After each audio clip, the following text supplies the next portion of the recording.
I'm joined by Dr. Jeff Gardere, a psychologist and professor of behavioral medicine at Toro, and Seth Kaplan, managing partner for Airline Weekly.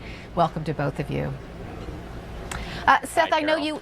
Hi, I'm glad you're here, Seth, because I know you've interviewed Tony Fernandes in the past. Give us a sense of who this man is. Very much, Carol, in the style of the low-cost airline CEO taking on the world. You know, Americans, a lot of them familiar with Herb Kelleher, who started Southwest. Europeans with Michael O'Leary, the Irishman, who is sometimes so profane that you can't quote what he says in a newsletter like ours or on CNN.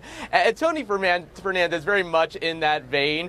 You know, the first time I interviewed him back in 2005, our headline was the Southwest of the Southeast, because that's how they were styling themselves as this, you know, basic, cheap, friendly, and certainly safe airlines. Has occasionally put his foot in his mouth, rather, but yeah, you know, back then, you know, I asked him about one of his competitors, and he said, you know, my grandmother could run that airline, and she's dead. That's the kind of guy he is. But now, taking on obviously a role with more gravitas, and really following the rules that you would lay out for somebody in this situation. Be honest, and most of all, be human, and he's doing that.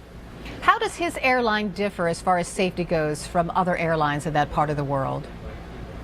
Well, it's had an excellent safety reputation over the years, and you know, certainly has had to overcome concerns in that part of the world. You know, in places like the U.S., like Europe, people have come to take for granted that a cheap ticket doesn't equate to unsafe. You know, it's not that a budget airline is cutting corners on safety. It's simply, you know, feeding you less free food, for example, and that sort of thing. But in that part of the world, that was a new idea. The thought that a cheap airline could be just as safe as any others.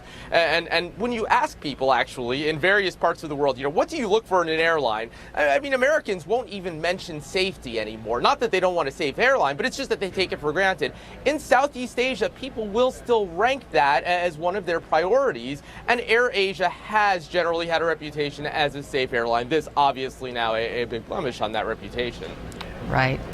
So, Dr. Jeff, the families, you know, no one can imagine what they're going through. But in this instant, it seems like this airline has handled things better than when that Malaysia flight went missing. Absolutely. I think they've certainly looked at that past playbook and said, these are the things that we're going to do that worked, and certainly we're not going to do the things that didn't work. And certainly connecting with the families one-on-one, not going through a bureaucracy, is what's really helping Tony Fernandes right now. So do the tweets help, and then the changing the colors of the airline on the website? Do those things help? I think subtly all of those things help, because if nothing else, it gives the message, Carol, that we care. We're focused on you. We're going to give you information, and accurate information, and if we can't do that, we're going to not give any information. As we saw, there was a lot of misinformation before, and a lot of info coming in from the media rather than the Malaysian airline last time. So this time it's a much more direct route, and certainly just showing that they care, that the families and the families of the crew are priority.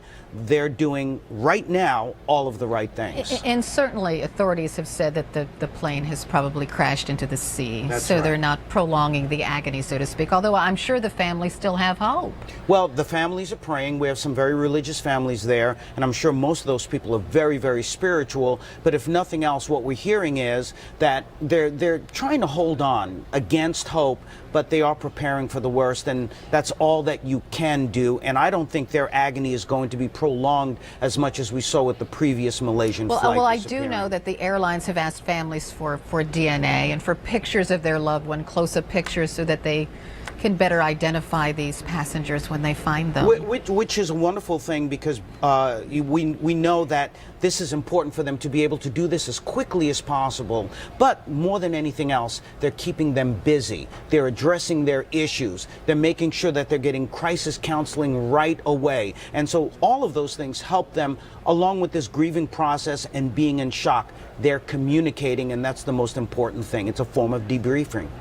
Seth, Dr. Jeff, thanks to both of you. I appreciate it.